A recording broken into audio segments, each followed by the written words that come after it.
Hello, awesome folks. I hope you're having an amazing day today. Today, I wanted to do my review of Clark Ashton Smith's a copy of Burns. Clark Ashton Smith is typically known for his fantasy stuff he wrote in the pulp-era and such. And he created a lot of different worlds like Gothic. He also did some horror stuff like in the Cthulhu Mythos by H.P. Lovecraft, and also some sci-fi stuff too here and there.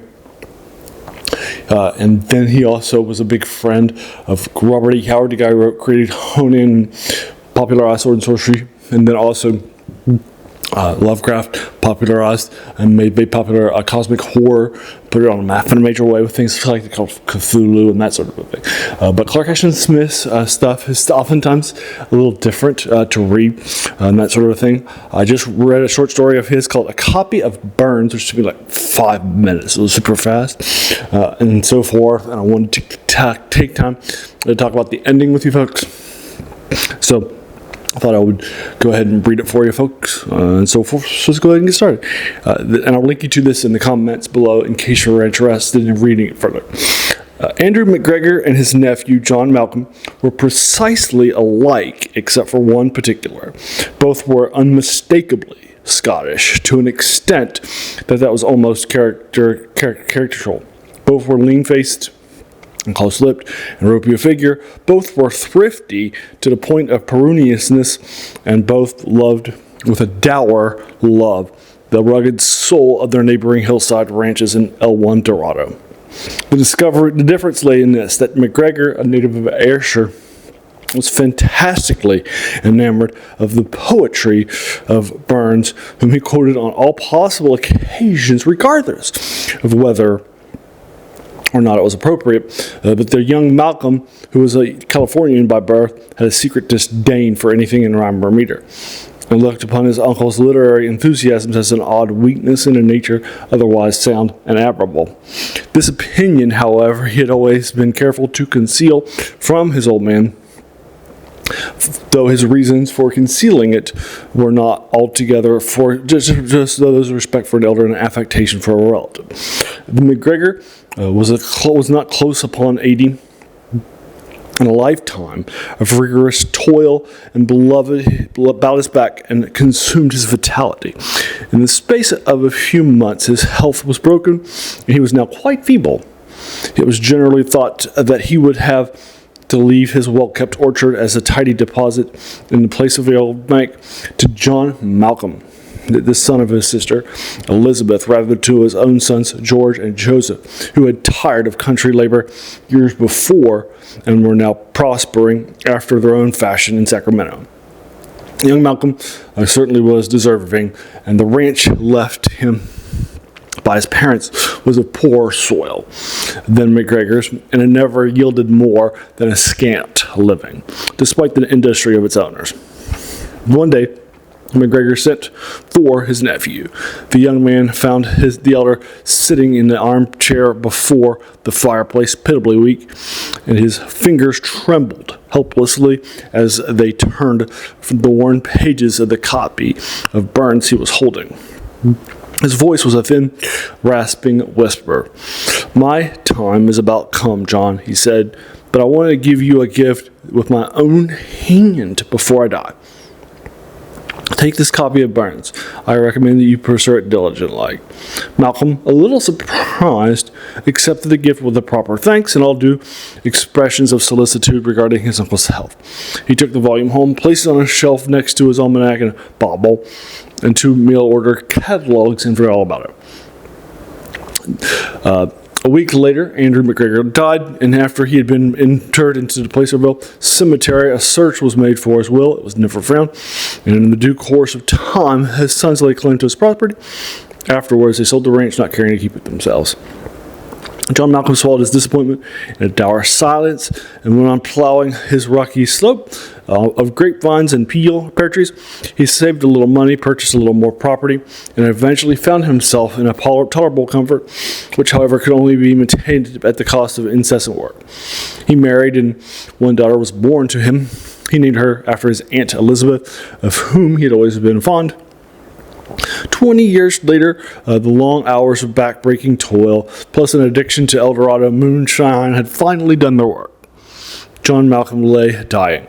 Double pneumonia had set in, and the doctor made no pretense of hopefulness.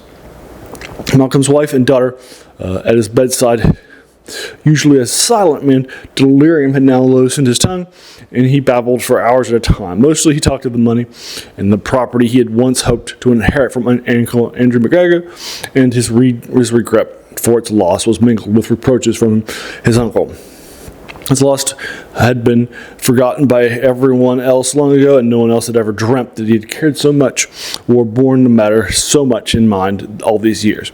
His wife and daughter were shocked by his babbling.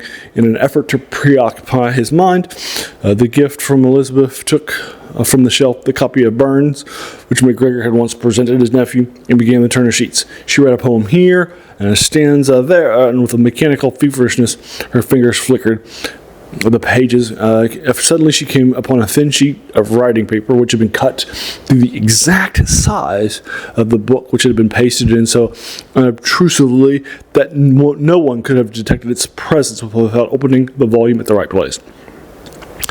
On the sheet was in faded ink was written the last will and testament of Andrew McGregor, in which he left all his property to John Malcolm.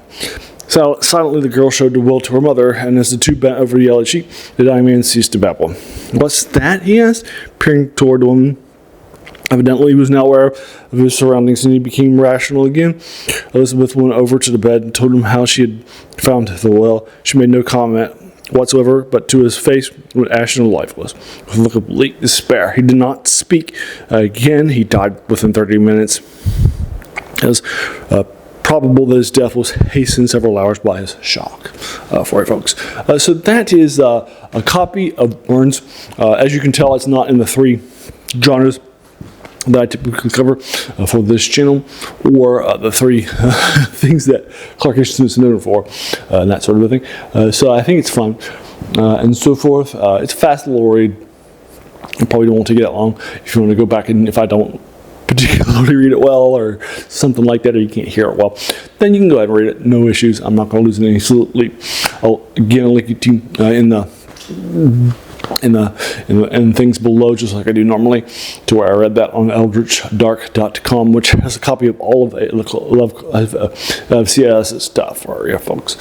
So I wish that Clark Ashton Smith were more well known, more well read today, and that sort of thing. Unfortunately, he's not. He has a unique writing style because he read a dictionary when he was young, and he had a near eidetic memory.